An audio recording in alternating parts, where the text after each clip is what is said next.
Good afternoon.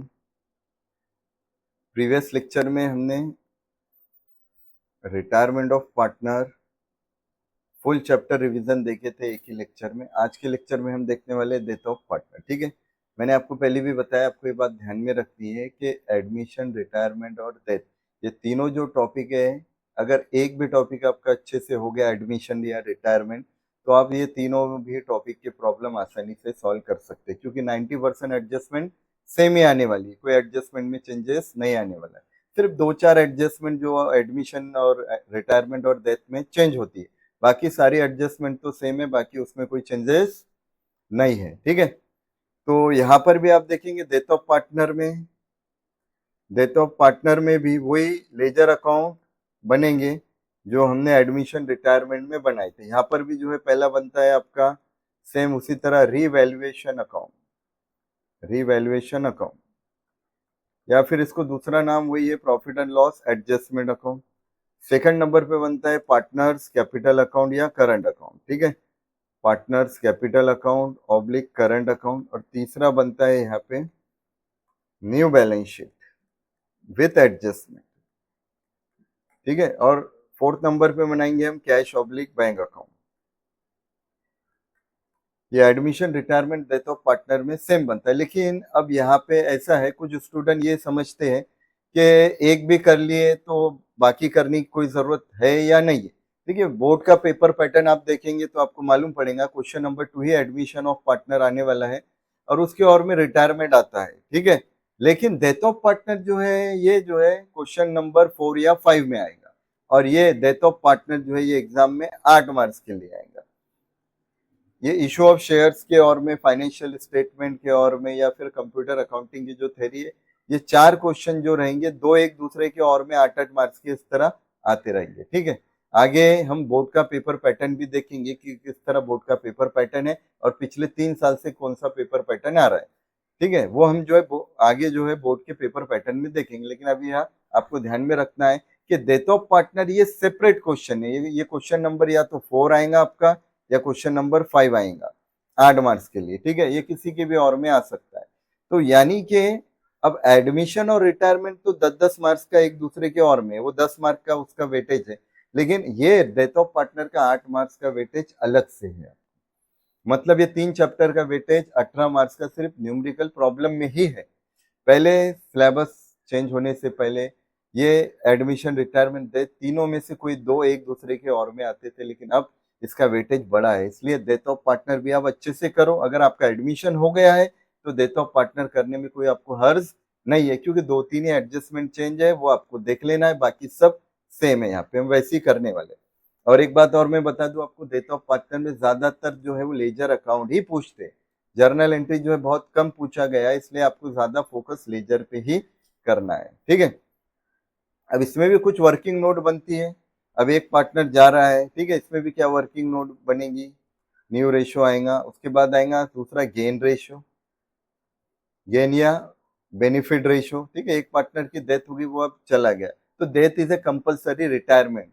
Death को एक compulsory retirement ही माना जाता है, तो यानी जो रिटायरमेंट में हम ट्रीटमेंट लेते थे, वैसा ही बहुत सी जगह आपको यहाँ डेथ ऑफ पार्टनर में भी ट्रीटमेंट देखने को मिलेगा। ठीक है, तो यहाँ पे जो है न्यू रेशो, गेन रेशो, कुछ वर्किंग नोट बनाते हैं। वो शुरुआत में जो है, आपने जब शुरुआत में पढ़ा होगा तो आपको मालूम होगा कि न्यू रेशो कैसे निकाला जाता है, गेन रेशो कैसे निकाला जाता है। अगर आपको वो भी सीखना है तो आपको फिर पूरे जो स्टार्टिंग के लेक्चर है वो देखने पड़ेंगे। ठीक है, वो लेक्चर देखने पड़ेंगे, वो भी हम जो है पूरे जो एक एक करके डाल ही रहे। Final account of partnership firm के हमने पूरे टॉपिक लेक्चर 1 से लास्ट तक डाले, वैसे हम सारे भी डालेंगे।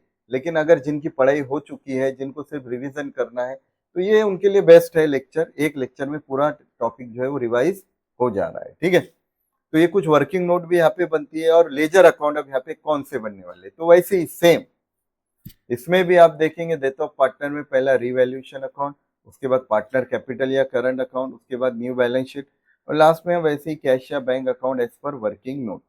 तो ये इसी तरह आपको क्वेश्चन दिया रहेगा, क्वेश्चन में ओल्ड बैलेंस शीट दी रहेंगी, उसके साथ ही एडजस्टमेंट। अब एडजस्टमेंट ये डेथ से रिलेटेड, देखिए एडमिशन, रिटायरमेंट और डेथ में हमने देखा कि बैलेंस शीट तो वैसी आ रही है, लेकिन एडजस्टमेंट चेंज हो रही है। इसमें भी हमने पूरी की पूरी 14 एडजस्टमेंट जो है वो पहले ले ली है।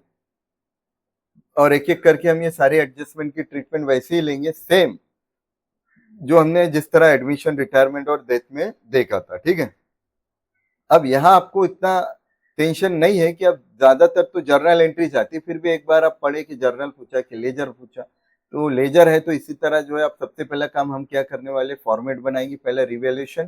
ठीक है, इसी तरह हेडिंग देंगे revaluation account in the books of firm, और यहाँ symbolically liability plus asset minus, और यहाँ लाइबिलिटी माइनस एसेट प्लस, ये सिंबल आपको याद से देना है ताकि आपको याद रहे कि किस तरह की आपको ट्रीटमेंट लेनी है। हम क्वेश्चन टिक नहीं कर रहे, बहुत से स्टूडेंट की वही प्रैक्टिस होती है, क्वेश्चन टिक करो और फिर टिक करने के बाद उसको सॉल्व करो, लेकिन पेपर में आप एक बात याद रखोगे, क्वेश्चन पेपर पे आपको कुछ भी टिक करना या लिखना अलाउड नहीं होता है, उसको कॉपी माना जाता है, इसलिए बिना उसके आपकी प्रैक्टिस होनी चाहिए। अगर आप वैसी प्रैक्टिस करेंगे तो फिर आपको टिक करने की जरूरत ही क्या है, बहुत आसान है, अब ध्यान दें, और ये तो बहुत आसान है, डेथ ऑफ पार्टनर। ठीक है, अब इसमें सबसे पहले हम क्या करेंगे, हम वही काम करेंगे, रिवैल्यूएशन अकाउंट में ये जो एसेट और लाइबिलिटी के सारे ट्रीटमेंट जो है हम एक जैसा ले लेंगे।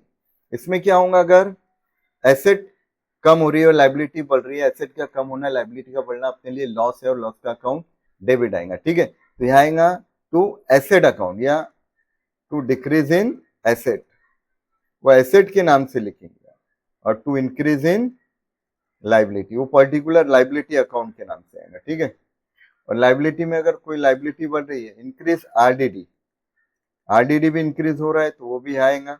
फटाफट जो है तीनों लेक्चर में आपने जो है बराबर देखा ही है किस तरह ये बनता है, वह डिटेल में, यहाँ और शॉर्टकट में मैं भाग रहा हूँ। ठीक है, ताकि सारी एडजस्टमेंट फटाफट कवर हो जाए। और यहाँ लाइबिलिटी कम हो रही है, एसेट बढ़ रही है, मतलब इंक्रीज इन एसेट और decrease in liability, decrease in liability. और अगर आरडीडी भी कम हो रही है by decrease in liability, liability मतलब कौन सी लाइबिलिटी, आरडीडी, आरडीडी अगर रिड्यूस हो रही है, कम हो रही है, तो वो क्रेडिट में लेंगे। ठीक है, ये अब सब एसेट और लाइबिलिटी से रिलेटेड आ गई। अब अनरिकॉर्डेड एसेट और अनरिकॉर्डेड लाइबिलिटी रिकॉर्ड होती है, तो यहाँ अनरिकॉर्डेड लाइबिलिटी आएंगी क्योंकि उससे लाइबिलिटी बढ़ेंगी। और यहाँ अगर कोई अनरिकॉर्डेड एसेट है, यहाँ ये देखिए एडजस्टमेंट है अनरिकॉर्डेड वाला, तो यहाँ आएगा, उससे एसेट बढ़ेंगी, अनरिकॉर्डेड एसेट रिकॉर्डेड। क्या इंक्रीज और decrease in value in asset and liability के अलावा और कुछ अपने को नहीं लेना है। और लास्ट में निकलेगा प्रॉफिट और लॉस, क्रेडिट की टोटल ज्यादा है तो इनकम ज्यादा है, तो आएगा प्रॉफिट, क्या नाम से लिखेंगे हम, प्रॉफिट के नाम से लिखेंगे। और ट्रांसफर टू ऑल पार्टनर, अब यहाँ ऑल आएगा, ए बी और सी तीनों का कैपिटल अकाउंट आएगा, ए बी और सी का तीनों कैपिटल, इस तरह इनर में और इनर की टोटल आउटर में निकालेंगे और दोनों साइड की टोटल कर देंगे सेम। ठीक है, और अगर कभी लॉस हुआ तो लॉस डेबिट की टोटल ज्यादा आई तो बैलेंसिंग फिगर ये लॉस आएगा, ब्रैकेट में लिखेंगे transfer to capital account partner all partner A B और C, S capital, B capital और सी कैपिटल, ये इनर में इस तरह बताएंगे। और इनर ये यहाँ लॉस लिख के यहाँ नीचे डिस्ट्रीब्यूट होगा प्रॉफिट लॉस, या तो प्रॉफिट आएगा या लॉस आएगा, और इस तरह जो है इसको हमें डिस्ट्रीब्यूट करना है। अब इसमें प्रॉफिट लॉस आने के बाद ये हमारा पहला अकाउंट बन गया, और इसमें हमने पहली एसेट और लाइबिलिटी की एडजस्टमेंट ली, ना बैलेंस शीट के कंटेंट लिए, ना गुडविल की कोई एडजस्टमेंट ली। ठीक है, अब इसमें हर बार की तरह हम एक्यूमुलेटेड प्रॉफिट के कंटेंट भी ले लेते, मान लेते जनरल रिजर्व भी है, समझो यहाँ। ठीक है, जनरल रिजर्व भी है। अब यहाँ पे ये पहला अकाउंट तो बन जाएगा सेम, कोई नहीं हो, उसके बाद है पार्टनर कैपिटल अकाउंट। ठीक है, अब पार्टनर कैपिटल अकाउंट में सबसे पहला कंटेंट हुए आएगा balance brought down, opening balance आएगा पार्टनर का। ठीक है, ये जो दिख रहा है लाइबिलिटी में, ये ओपनिंग बैलेंस लेंगे, उसके बाद कोई जनरल रिजर्व है तो बाय जनरल रिजर्व अकाउंट। ठीक है, ये तीनों में डिस्ट्रीब्यूट हो जाएगा होल्ड रेशियो में। अब ये इसके बाद हम लेंगे बैलेंस शीट के कंटेंट में तो सिर्फ एक्यूमुलेटेड प्रॉफिट लॉस आया, अब उसके बाद एडजस्ट। अब देखिए गुडविल ऑफ फर्म अगर दिया है तो गुडविल जो है या तो दिया रहेगा या उसका कैलकुलेशन करना पड़ेगा। अगर गुडविल दिया है, ठीक है, अगर फर्म की गुडविल दी है, तो अब यहाँ क्या होने वाला है कि गुडविल जो दी है फर्म की, तो उसमें डिसीज पार्टनर का जो हिस्सा है वो निकाल के अपने को देना है। मान लेते हैं गुडविल दी है 90,000, ठीक है, और इक्वल है, तीनों इक्वल रेशियो में बांट रहे थे। ठीक है, यहाँ डेट ऑफ डेथ देखिए, यहाँ दी, मान लीजिए डेट दी है कि पर्सन की डेथ कब हो रही है, किस पार्टनर की, मान लेते हो 30 जून को उसकी डेथ हो रही है, एक डेट दी। वो पर्सन, वो पार्टनर जिसकी डेथ हो रही है, वो जो है, अब उसकी तो डेथ हो गई है, अब वो तो नहीं रहा, तो अब क्या करेंगे, तो अदर पार्टनर ये तय करते हैं कि क्या किया जाए, पार्टनरशिप कंटिन्यू करे या बंद करे। वो चाहे तो बंद भी कर सकते हैं या कंटिन्यू भी कर सकते। अब जिसकी डेथ हो गई है वो तो नहीं है, लेकिन उसका हिस्सा जितना बनता है वो हिस्सा जो है उसके लीगल एयर, नॉमिनी, एग्जीक्यूटर को देना पड़ता है। उत्तराधिकारी जो होते हैं उनको उनका हिस्सा देना पड़ता है। तो जिस तारीख को उसकी डेथ हो रही है, तो डेथ की तारीख तक वो जिन जिन चीजों में हिस्सेदार था वो सारा हिस्सा वो उसको मिलेगा। ठीक है, अब एसेट और लाइबिलिटी में तो उसको हिस्सा मिलेगा ही, उसका कैपिटल अकाउंट में वो सब जो है हम जमा कर देंगे। एसेट लाइबिलिटी इंक्रीज डिक्रीज हो रही है, ये यहाँ पे हमने रिवैल्यूएशन में वो सब निकाले, वो बेनिफिट तो उसको मिलेगा ही।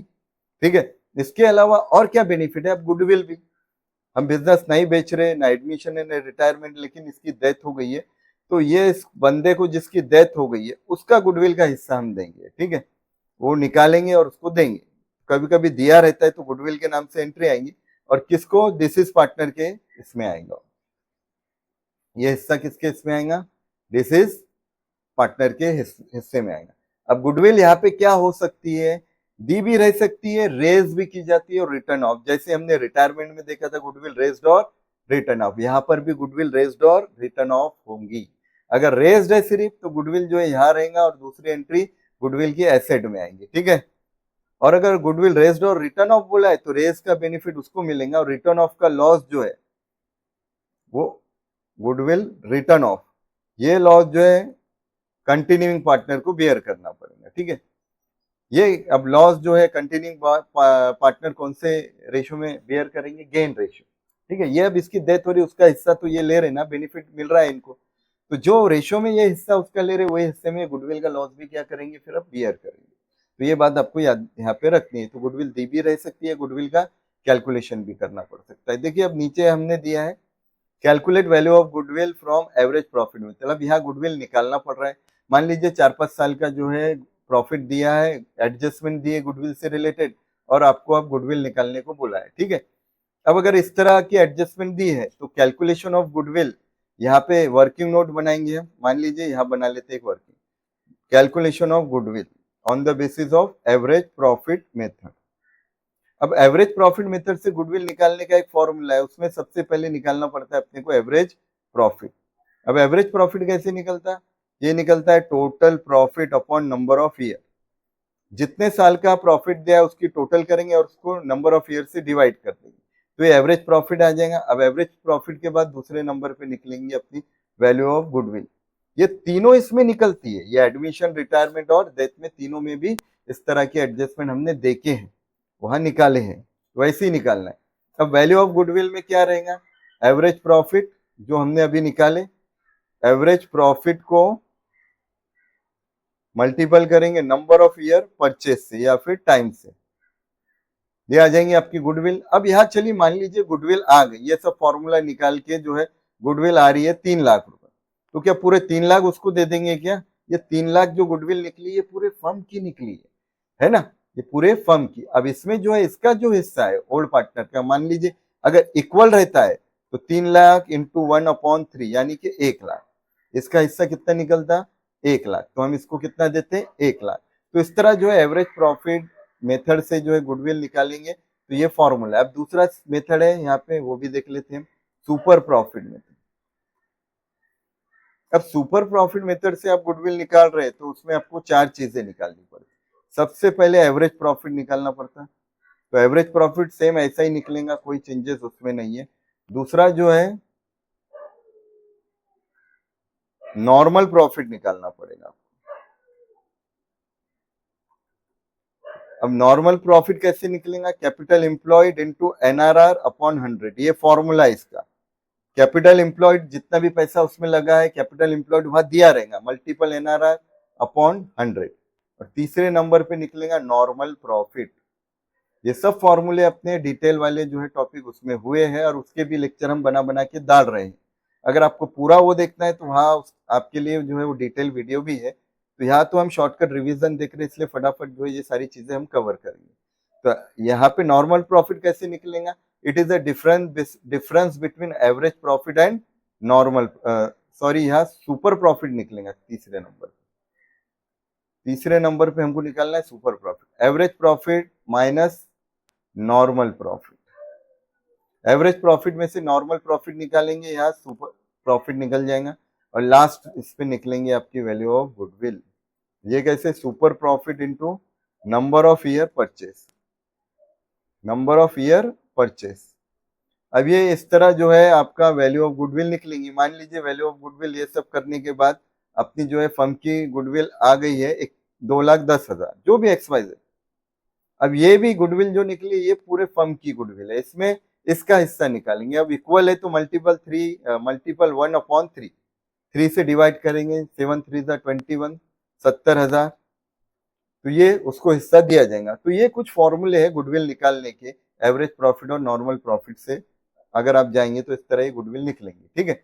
अब वो गुडविल जो है निकालने के बाद उसका बेनिफिट किसको देंगे हम, रिटायरिंग डिसीज पार्टनर को आएगा, उसके कैपिटल अकाउंट में आएगा। इसी तरह अगर गुडविल सिर्फ रेस्ड हो रही है, बाकी कुछ नहीं दिया है, तो दूसरी एंट्री आपको जो है गुडविल की रेस कर रहे हैं आप, तो वो एसेट में ले। लेकिन रेस के बाद रिटर्न ऑफ भी हो रही है, ज्यादातर रिटर्न ऑफ होती है, तो फिर ये गुडविल एसेट में नहीं आएंगे। अगर रिटर्न ऑफ बोला तो वो गुडविल का लॉस जो है कौन बियर करेगा, रिटर्न ऑफ का कंटिन्यूइंग पार्टनर, ठीक है। जो पार्टनर अब बचे वो कौन से रेशियो में, गेन रेशियो में, ठीक है। गेन रेशियो कैसे निकालेंगे, उसके फॉर्मूले जो है न्यू गेन रेशियो के फॉर्मूले, new ratio minus old ratio, ठीक है। ये सब जो है फॉर्मूले कुछ वर्किंग नोट के जो शुरुआत में हम देखते हैं, वो फॉर्मूले आपको मालूम होना चाहिए, तब ये निकलेगा।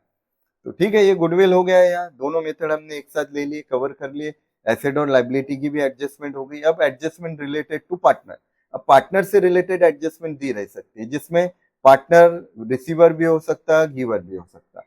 अब पार्टनर अगर किसी तरह की ड्राइंग कर रहा है, पैसा निकाल रहा है कैश अकाउंट या ड्राइंग के नाम से, वो डेबिट में आएगा। जो पार्टनर रिसीवर कर रहा है उसके कॉलम में आएगा, चाहे वो डिसीज पार्टनर या फिर कंटिन्यूइंग पार्टनर। वो रिसीवर अगर वो कोई ट्रांजेक्शन है जिससे उसका कैपिटल बढ़ रहा है, इंक्रीज हो रहा है, तो ये रूल आपको रखना है याद, कैपिटल से रिलेटेड, ठीक है।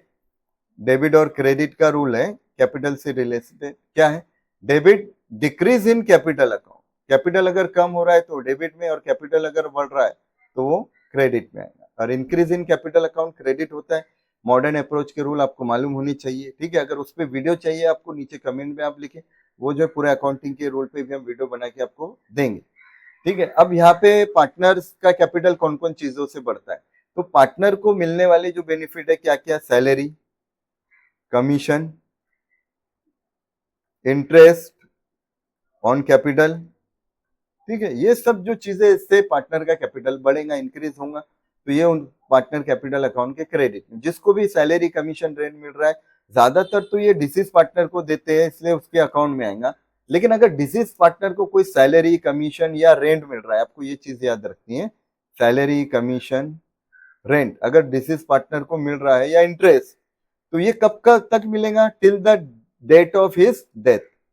अब अगर मान लीजिए किसी पार्टनर की डेथ हो गई है 30 जून को, और अपने अकाउंटिंग ईयर तो 31 मार्च को खत्म होते हैं, तो ऊपर कितने महीने, अप्रैल, मई, जून, यानी अब ये सब सारी चीजें उसको साल भर के लिए नहीं मिलेंगी, बल्कि उसको सिर्फ 3 महीने, क्योंकि 3 महीने के बाद तो वो है ही नहीं ना, 3 महीने तक अपने साथ वो जुड़ा था, तो उसको salary, commission, interest on capital, ये सब कितने महीने का मिलेगा, 3 महीने का मिलेगा। तो अपने को सब जो है निकालने के बाद 3-3 महीने का ही लेना है, ठीक है। बाकी जो पार्टनर है वो जुड़े हुए, अगर उनको मिल रहा है तो वो पूरे 12-12 महीने का वो लेंगे, क्योंकि वो जुड़े हुए हैं पार्टनरशिप फंड से, ठीक है।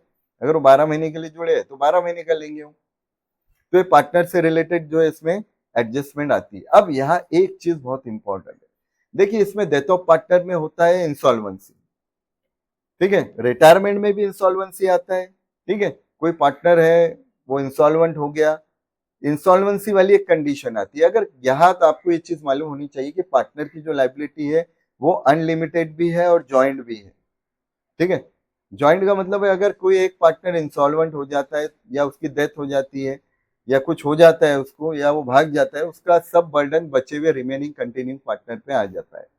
अब अगर कैलकुलेशन यहाँ करने के बाद सब सारी एंट्री हमने ले लिया, अब उसके बाद हमको क्लोजिंग बैलेंस निकालना है।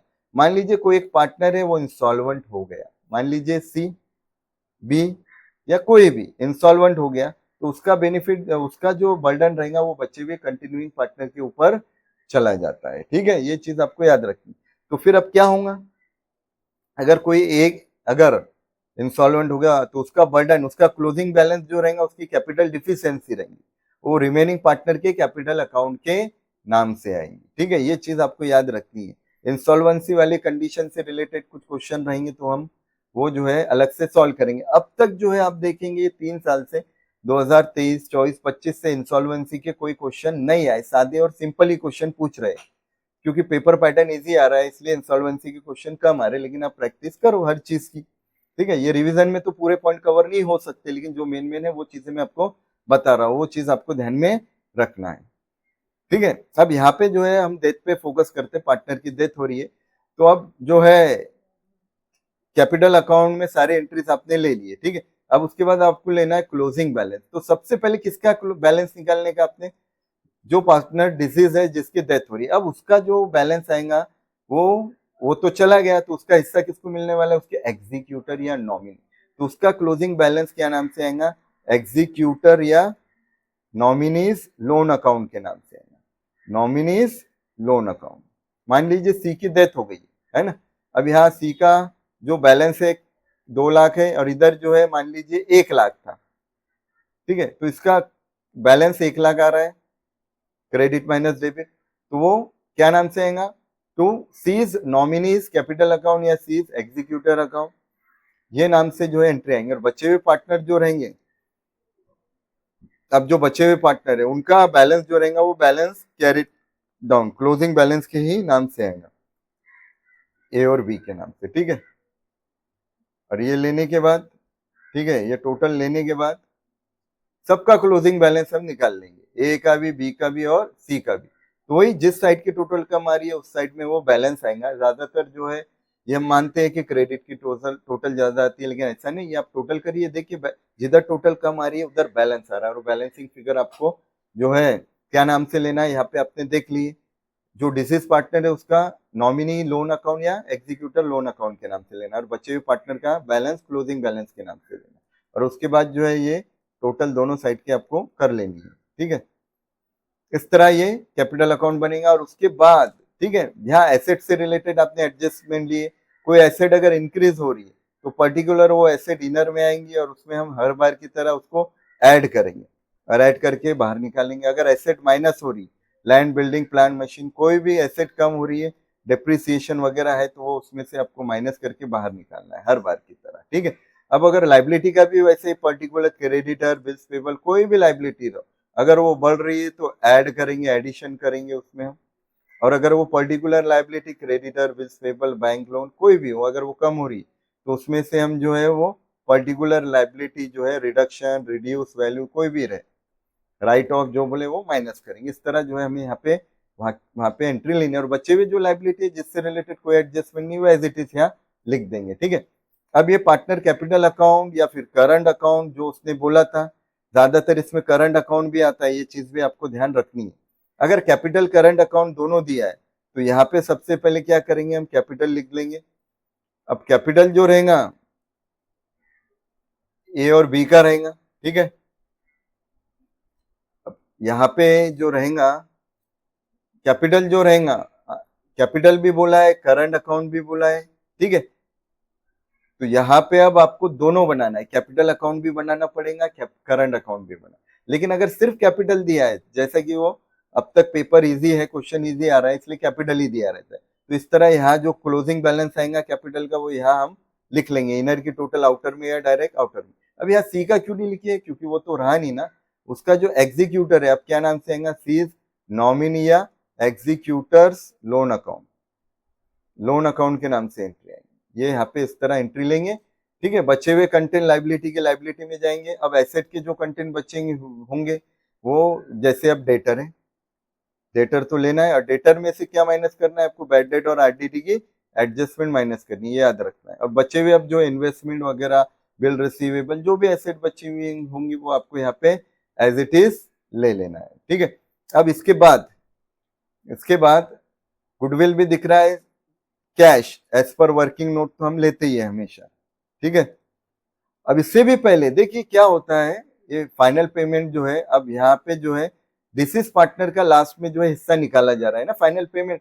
तो फाइनल पेमेंट या तो कैश में होगा या लोन में बोलेगा। लोन अगर बोला तो यहाँ पूरा आएगा, लेकिन अगर कुछ पार्ट पेमेंट आप उसको दे रहे है ना, तो उसके कैपिटल अकाउंट में आएगा और कैश अकाउंट में आएगा। मान लीजिए उसको कुछ पार्ट पेमेंट दिया जा रहा है, ठीक है, पार्टनर को, तो वो कैश के नाम से आएगा। मान लीजिए एक में से 50,000 कैश दे रहे तो 50 उसको तो देंगे नहीं ना, उसकी तो डेथ हो गई है, ठीक है, उसके एग्जीक्यूटर को देंगे, फैमिली वालों को देंगे। लेकिन ज्यादातर तो कैश जो पेमेंट होता है वो रिटायरमेंट में होता है।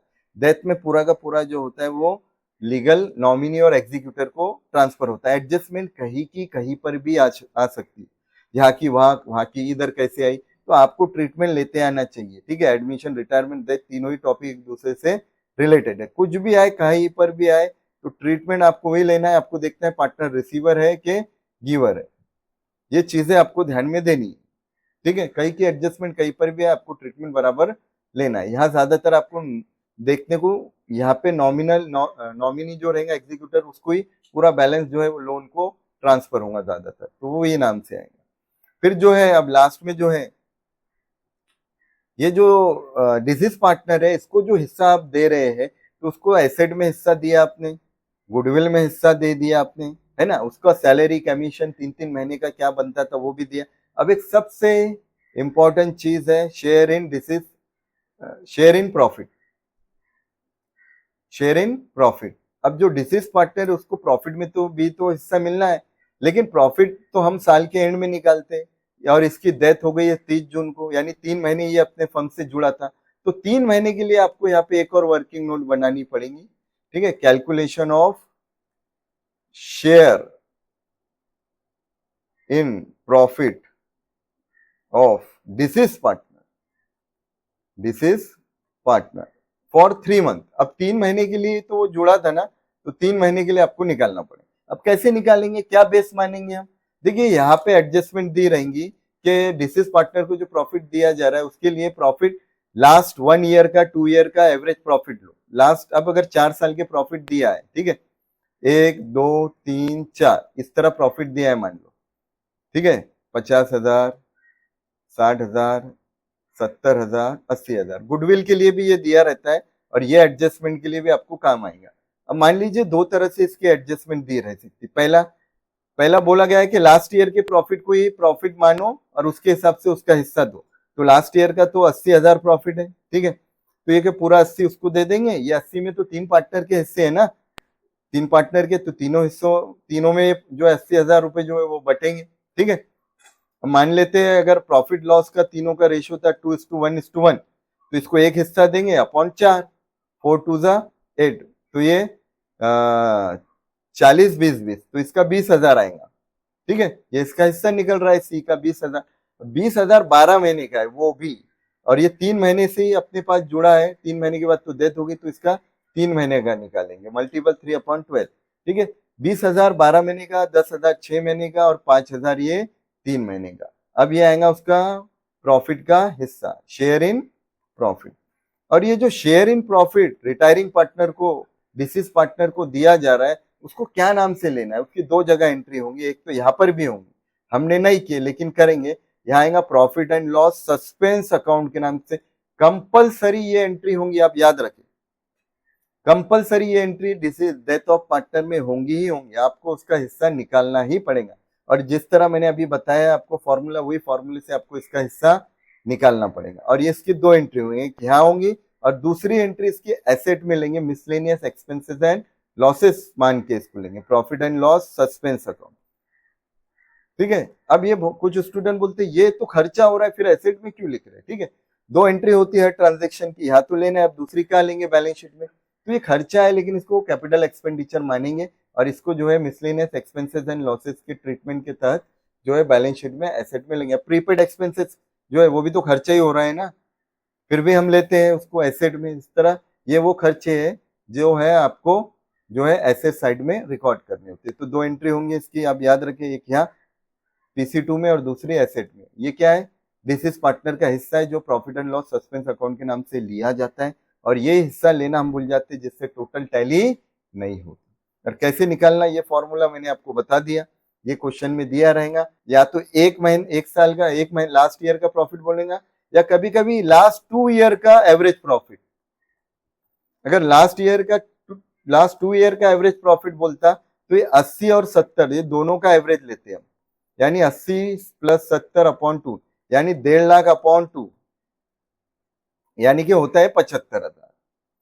तो अब यहाँ 80 के बजाय कितना आता प्रॉफिट, 75 आता। अब 75 में ये इसका कितना हिस्सा है, 1/4, 1/4 निकालते, फिर जो निकलता उसका भी जो है 3 महीने का लेते हैं। इस तरह आपको निकालना है, ये चीज आपको याद रखनी है और इसकी यहाँ 2 एंट्री लेनी है, ठीक है।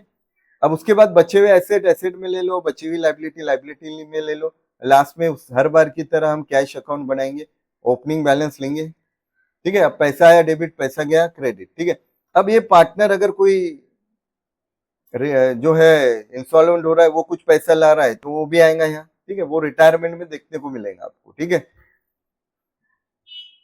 या वो जो है ज्यादातर जो है यहाँ तो चलिए एडमिशन रिटायरमेंट डेथ में आपको इंसॉल्वेंसी वाली ज्यादा एडजस्टमेंट नहीं है, वो आपको डिसोल्यूशन में देखने को मिलेंगे। और वही ज्यादातर क्वेश्चन हम जो है देखेंगे डिसोल्यूशन में, पार्टनर कैसे जब इंसॉल्वेंट हो जाते हैं तो क्या होता है, ठीक है। तो यहाँ जितना काम का है अभी रिवीजन में हम सिर्फ वही ले रहे हैं जो आप मेन चीजें हैं।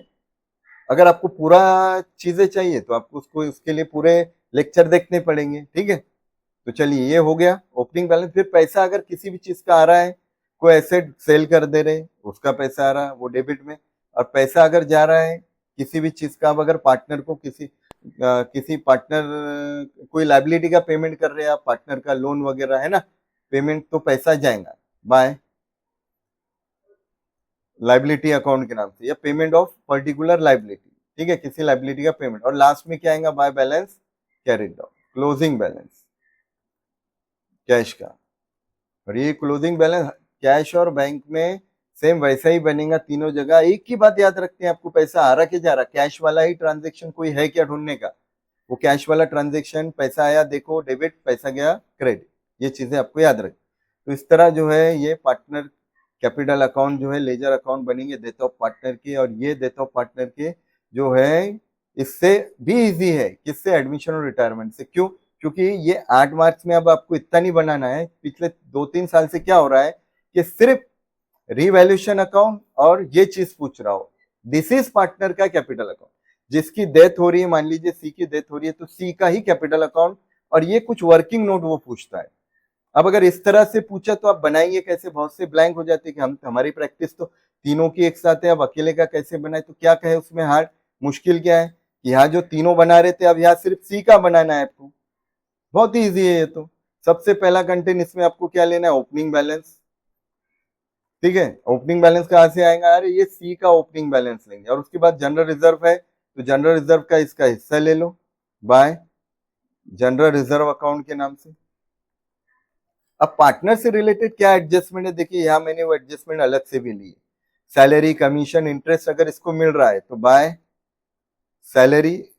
कितने महीने की याद रखिए, अगर बीच में डेथ हो रही है तो देखिए कब डेथ हो रही है, अप्रैल में, जून, अप्रैल से काउंट कीजिए, उतने महीने की सैलरी, कमीशन और इंटरेस्ट भी उतने ही महीने का मिलेगा बाय इंटरेस्ट ऑन कैपिटल। ये सारी चीजें इसके कैपिटल अकाउंट में क्रेडिट साइड में आएगी, ठीक है। और अगर ये ड्राइंग कर रहा है कुछ तो टू ड्राइंग, ठीक है। कितने महीने का ड्राइंग है, अगर कुछ नहीं दिया है तो ड्राइंग की अमाउंट तो दी होंगी, वो ड्राइंग की अमाउंट आप लेंगे, ठीक है। अब इसके बाद बाय रिवैल्यूएशन में देखिए यहाँ पे जो प्रॉफिट और लॉस आता है वो यहाँ पर भी आएगा, हमने लिखी नहीं, जगह नहीं थी, हर बार बना रहे हम, आपको याद रखना है कि वो लेना है आपको हर बार। तो यहाँ पे बाय रिवैल्यूएशन अकाउंट या profit and loss adjustment account, share in profit in revaluation में के प्रॉफिट में जो है वो हिस्सा मिल रहा है, वो भी इसको मिलेगा। प्लस अब ये यहाँ गुडविल निकाले, गुडविल में भी इसका हिस्सा है बाय गुडविल अकाउंट, ठीक है। गुडविल अकाउंट ये तो और इजी है, ये तो इसको तो कोई रिटर्न ऑफ का लॉस बियर भी नहीं करना है। गुडविल हो गया, गुडविल के बाद निकाल रहे क्या, इसका जो हिस्सा निकल रहा है डेथ के डेट तक, वो जो हिस्सा है वो एंट्री आती है profit and loss suspense account के नाम से। तो ये मैक्सिमम जितनी एंट्री इससे रिलेटेड है, बेसिस पार्टनर के कैपिटल अकाउंट से रिलेटेड, वो हमने ले लिए। अब उसके बाद टोटल करेंगे, क्रेडिट में से डेबिट माइनस करेंगे, जो भी बैलेंसिंग फिगर आएगा वो क्या नाम से लिखना है आपको, executors loans account, loan account के नाम से, एग्जीक्यूटर लोन अकाउंट। ये क्रेडिट माइनस डेबिट होगा। मान लीजिए 2 लाख यहाँ की टोटल है और डेबिट की टोटल आ रही थी 1,60,000 या फिर आ रही थी सिर्फ 60,000 की ड्राइंग किया, तो एग्जीक्यूटर लोन होगा 1,40,000।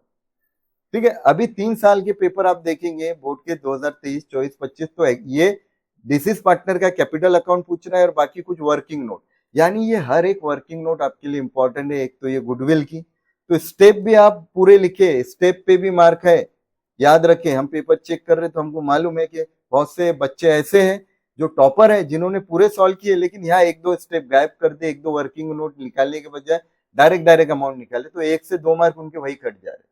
आपने मार्क्स कटने नहीं देना है, बराबर आपको सारी वर्किंग नोट, सारी स्टेप फॉलो करनी है, तो पूरा कैलकुलेशन करके आपने बराबर निकालना है। गुडविल की कौन सी मेथड है, वो मेथड से गुडविल निकालो, फिर गुडविल में उसका हिस्सा, इस पे भी मार्क है, सब निकालो बराबर। फिर ये जो है शेयर इन प्रॉफिट में हिस्सा, एवरेज प्रॉफिट है 1 साल का बोल रहा, 2 साल का वो, और उसके बाद ये इस तरह पूरा बांटना है, पहले 1/4, फिर 3 महीने का, ये सब निकालना है, क्योंकि इस पे सब पे 1-1 मार्क्स है। इस तरह 4 मार्क्स इस पे रहते हैं और 4 मार्क्स ये हर वर्किंग नोट पे होते हैं, इस तरह 8 मार्क्स आपको यहाँ पे मिलेंगे।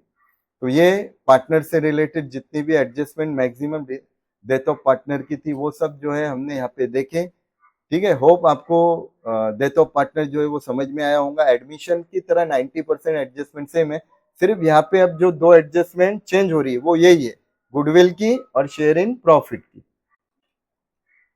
ये वीडियो अगर आपको समझ में आया तो इसको लाइक शेयर करो, चैनल को सब्सक्राइब करो, और अगर आपको सारे वीडियोस इसी तरह चाहिए पूरे रिवीजन के, पूरे कोर्स के, तो चैनल को याद से सब्सक्राइब करो।